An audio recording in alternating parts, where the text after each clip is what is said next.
আজকে কড়াই একদম কষিয়ে কষিয়ে রান্না করব। একদম রেডি। আসসালামু আলাইকুম। সকালবেলা ঘুম থেকে উঠে আজকে বাইরে অনেক রোদ উঠেছে। সারাটা দিন বৃষ্টি ছিল, কিন্তু এখন রোদ,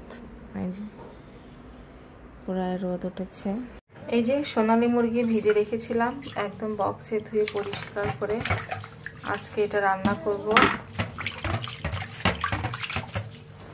এখন ধুয়ে নিই, ধুয়ে রান্না বসিয়ে দিব। সকাল থেকে রান্না করিনি, দুপুর হয়ে যাচ্ছে।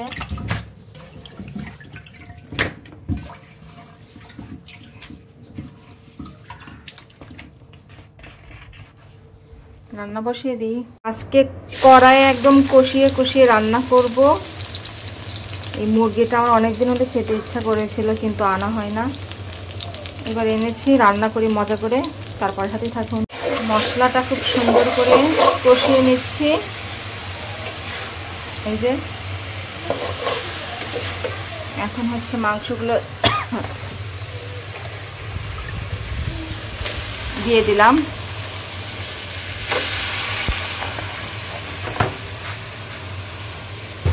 আর এই মাংস রান্না করতে অনেক সময় লাগে, আসলে একটু দেরি হয়,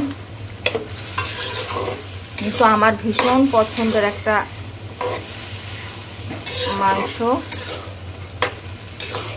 পাকিস্তানি সোনালী মুরগির মাংস।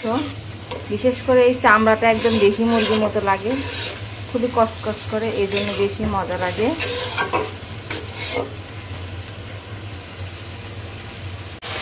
সুন্দর করে কষিয়ে নিচ্ছি, একদম কষানি কষানি রান্না করবো আজকে।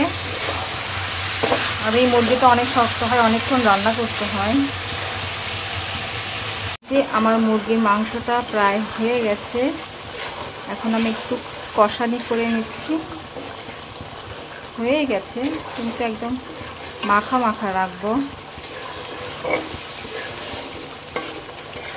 তেল উঠে গেলে নামিয়ে ফেলবো।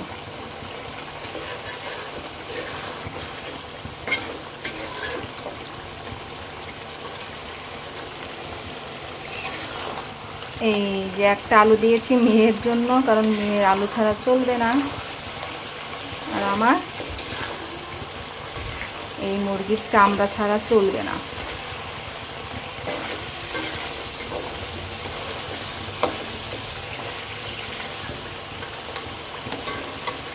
এই যে লেগ পিসটাও কেটে দিয়েছি পিস করে।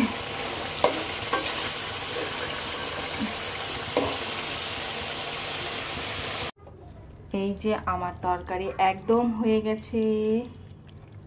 এখন আমি ভাত খাবো। অল্প পরিমাণ ভাত নিয়েছি, এখন পছন্দ মতো আমি তরকারিটা বেড়ে নেব। প্রথমে পা, অনেকে খেতে চায় না, কিন্তু আমার অনেক ভালো লাগে, কিচ্ছু করার নাই। লেগ পিসটাও নিব, আর নিব হচ্ছে যতগুলো চামড়া আছে, এই যে চামড়াগুলো বেছে বেছে নিব, কারণ আমার অনেক পছন্দ। এই গলার হাড়টাও নিব, এগুলো খেতে বেশি মজা। একদম রেডি আমার লেয়ার মুরগি দিয়ে ভাত। আর লেয়ার মুরগি আমার অনেক পছন্দ। আমি ভাতের চেয়ে মাংসটাই বেশি নিয়েছি। মাংস মানে চামড়া, চামড়া আমার অনেক ভালো লাগে। পাখা, গলার হাড়, এগুলো ভীষণ পছন্দ। কার কার এমন মজাদার খাবারগুলো ভালো লাগে। আমার তো এই ডিম পাড়া মুরগিগুলো অনেক ভালো লাগে, দেশি মুরগির মতো।